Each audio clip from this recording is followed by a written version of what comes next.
mobsters? Karl here with Trigger Mafia. We're just doing a little assessment of the floods. Now here's the big bridge. We had quite a bit of a flood here on this street. This whole street was 4 feet, I think. See, that's the tide line. See those leaves there? And over here, yeah, those leaves there. The water was right up past those cars. This white car down here, I think, was halfway. See, that's the water came up past there. It's about 4 feet of water. This whole street was flooded. But we're not doing as bad as Hope, Merritt, Abbotsford. So Trigger Mafia highly supports flood victims. You can always look upon Trigger Mafia to help out. Stay dry, you guys. Hi guys, KK here. I'm going to do a little history lesson on some of my old synthesizers. Check this puppy out. That Juno 60 in the middle there. Juno 60. Juno, what makes that guy famous these days? Have you ever seen the movie, or the TV show, Stranger Things? Those young guys. Well, the theme song for that show is made on the Juno 60, I believe. It made the price go. And The Weeknd, he's using a lot of the Juno 60 sounds on his new album. So it's resurrected. The good old Juno 60 back in service. Yes, sir. Now, over here, we have some oldies. The D50, very famous from the 90s. Many songs were produced on that. The old Roland Strings machine. And over here is a TR-909. The TR-909, famous drum machine. Now, they only made the 808 and the 909 for a limited time in the early 80s because it's an fully analog drum machine. And soon after, about 83, a few other companies like Akai and Linn Drums made sampled drums. And then Yamaha got on board, and of course Roland got on board. So these things were discontinued quite fast because of all these new digital drums. Like these guys, more like hitting boxes. So they weren't very popular for the early 80s when the new stuff came out. But, and by the way, they went into the pawn shop in the old 80s. And a few guys in the early 80s, they couldn't afford the new stuff, so they went to the pawn shops and bought the old 808s and the 909s. And you probably know these guys, like the Beastie Boys, Ice-T, Ice Cube, all the great ones, NWA. I mean, the real start of rap, some of those DJs really started on this thing.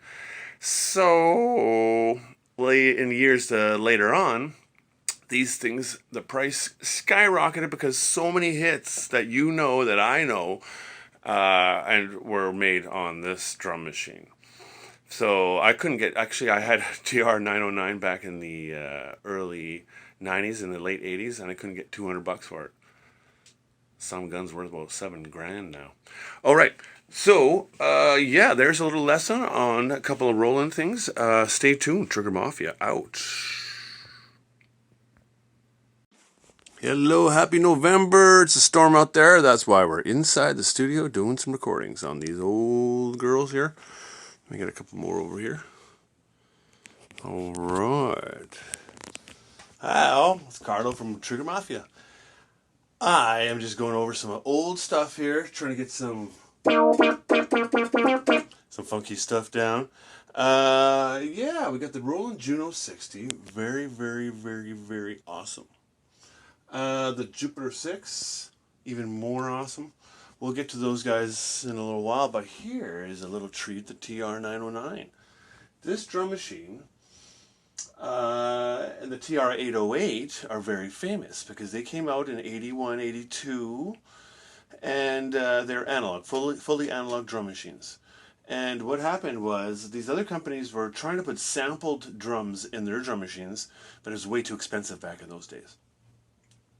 This was the last real analog drum machine, to come out before all the other companies and Roland too got on board with sampled drums. 83, 84, 85, on and on. So these things only were produced for a couple of years, and then they were like obsolete, really. People didn't like them back in those days. So they went to the pawn shop and they went to the garbage. And so these guys back, these early rappers back in the 80s, they went to the pawn shops and bought these guys. And people, like Ice-T and the Beastie Boys and hit after hit. Back in the day, these things, the TR-909 and the 808, were the backbone of these rap hits from the icons that we love. So, subsequently, come to the 2000s, these things are worth thousands and thousands because everybody wants one. So, a little bit of history on the TR-909 and the 808, which I don't have because, well, I don't have 10 grand, do I? All right. Trigger Mafia, rockin'. Stay tuned. We have more songs on their way.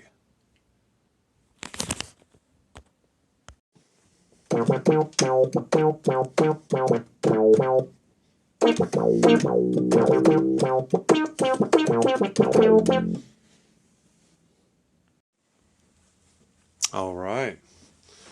Trigger Mafia. Finding some cool, funky sounds on the Juno 60.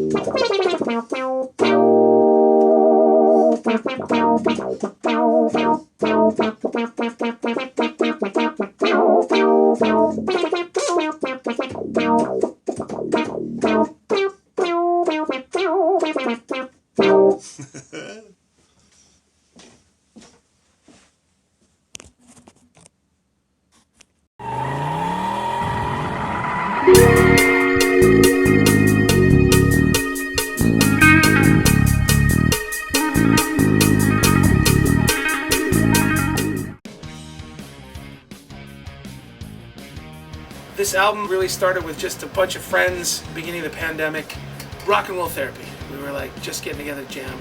It's really the most honest project I've ever been a part of. There was no intention to release anything. It was just pure getting together and creating.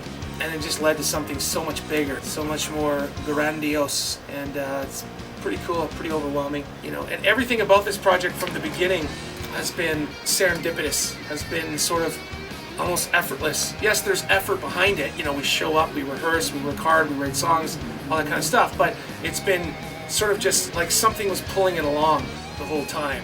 It's almost surreal, almost like something bigger than us, bigger than what we are. And the very first song we started jamming was MFG. We just sort of got in a room, and the pandemic had just kicked in. And we were just sitting in a room going, now what do we do? The band we were in, was pretty much on the brink of breaking up. And we wanted to do something. So we just broke into that jam. I played a big A chord. Jay started playing that cool line that you hear at the beginning of MFG. And threw together the music. And then I went home. I had an iPhone in the middle of the room. And I went home, and the lyrics just started to come. It's almost like they already existed. And it was like the middle of the night, and I couldn't keep up. They were all there, and I couldn't keep up. A lot of the record was like that. It kind of wrote itself. And I think those are the best songs. I think the songs are always, Keith Richards said, the songs already exist. They already exist, and you just have to, get your antenna up there and just capture them. And if you're lucky, and you work hard enough, and you put in your hours, those songs will channel through you. And that's what this record's been like the whole time.